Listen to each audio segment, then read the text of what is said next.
Hey YouTube, what's going on? This is iTalk. Today, I'm coming to you regarding just the times that we were living in. Here, and in today's video, we have a brand new video. So Fortnite put out a Fortnite competitive development update. I'm going to read to you this entire thing so you do not have to read it yourself. And then at the very end, I will give you guys my opinion on the whole thing. There are several key principles that drive Fortnite development. First, we aim to provide a fun game that's inclusive of all players and provides everyone with a real chance of winning through any combination of skill, strategy, and good fortune.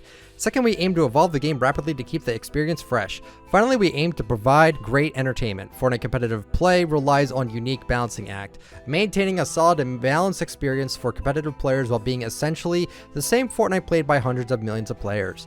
After all, those players are the audience for Fortnite competition, and their engagement is key to the growing opportunities for competitive players. This creates special challenges for addressing the needs of different groups of players. We closely follow the dialogue in the Fortnite competitive community, but haven't been as active participants in the discussion as we ought to be. So we'll be trying harder to participate by sharing the why behind recent and future changes as a basis for ongoing community discussion, starting with this: Siphon and material change. Under the pressure of intense broadcast competition, playstyles differ significantly from regular play, with less aggression in the early game, resulting in a crowded endgame overabundant in turtling. We introduced Siphon during the pop-up cup tournaments to provide incentives for aggression that more closely resembles how the regular modes are played to increase entertainment value and spectacle. Everybody enjoyed receiving health and shields for eliminations after we introduced the changes to the core modes, but there was an unexpected consequence. Players at large grew more frustrated with Fortnite play, feeling like they had less of a chance due to encounters with high-skill players with full health and shields. Ultimately, Siphon increased engagement for the highest skilled 10%, while the remaining 90% were more frustrated and played less. Over time, players began to disengage in the core mode, starting in the game that had gotten too intense to be enjoyable. The reduction in viable playstyles in combination with this feedback was the basis of us removing the Siphon mechanic and the material change for the core modes. For players that prefer the sharper experience of Siphon, we do offer an always available arena mode that includes the Siphon and material cap changes, stretch resolution, and field of view. Many competitive players have asked for an FOV slider to improve visibility and in vertical endgame build battle. There has also been ire over our removal of stretch resolution, a relic of supporting old 4x3 TVs, which resulted in a distorted screen aspect ratio. When a game introduces a feature that provides a gameplay advantage, players gravitate towards turning onto it to maximize their chance of success, even if this makes the game look and or feel worse. The stretched characters and distorted views distract from Fortnite as an entertainment experience for all. Fundamentally, we seek to avoid optional settings which provide players with a significant gameplay advantage. The current default FOV of 80 is a trade-off to accommodate varied engagement ranges, favoring a low FOV and thus a closer view of enemies, minimizing potential motion sickness in players further away from their screen. The further a player's head moves from the center and of the in-game field of view, the more negative the reaction, minimizing jarring transitions while aiming down sights, visual fidelity, and performance. Game evolution. We have many goals we want to accomplish for players, and sometimes there is tension between these goals. Special events bring change and freshness to the game, but also affect some of the stable elements that competitive players have trained for. Weekends are the ideal time for the largest number of players to experience special one-time moments, compete in tournaments, and watch them. Fortnite is an ever-evolving game. Keeping the gameplay and the tournaments fresh is a key aspect of growing a player and viewership base that enables a large number of high-stakes tournaments for competitors and everyone who enjoys watching them.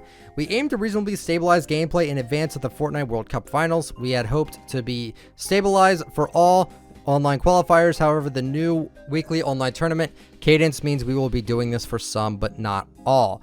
There are a series of bugs most commonly experienced during higher and end game play we have been inconsistent about acknowledging and addressing. Here's a few we've recently added to our Trello that were recently resolved or we're actively tracking. Fortnite World Cup Online opens points tracked incorrectly in client, which is only visual. Go shots, player clearly shoots another player but no damage is done. Trap can sometimes be placed halfway through a tile, fixed in 8.5. The baller is destroyed if the player exits the vehicle in a confined space, e.g. 1x1, fixed in 8.4.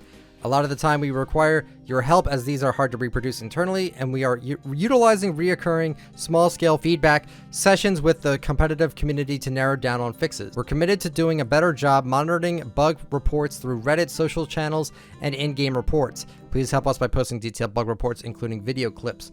Future topics: reevaluating how we communicate with our competitive players, including touching on topics you care about in places you are having discussions. Going forward, we will be more present in online forums to chat about the evolution of arena and competition formats as we progress along the competitive season. So basically what they're saying here is that if you want FOV slider, you're not getting it. If you want Siphon back, you're not getting it. If you want mats per kill, you're not getting it. If you want to be able to mine mats faster, you're going to have to go to Arena for that. And they're just saying that anytime they add anything to the game, they expect you to adapt to it. And that is all they're saying. Pretty disappointing article.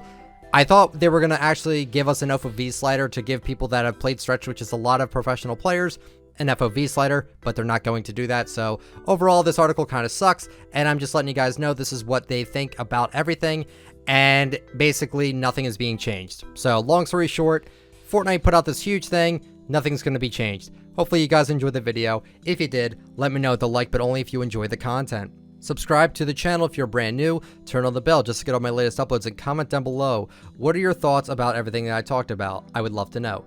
Follow me on Twitter at ITalkFortnite, join the Discord. If you would like to use me for support a creator, the code is ITalkFortnite. Thank you all so much that use my code, it means the world to me. And thank you guys so much for watching, and I will catch you all later. See ya.